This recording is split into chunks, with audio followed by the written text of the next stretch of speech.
I don't really think about the chance that I could die on a route like this. I could accept that risk, but it felt really hard to be sure at that moment.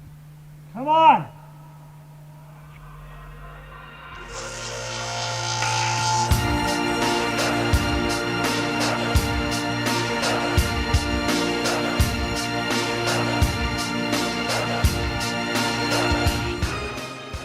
I found a really amazing project that seems to fit all the things that I want.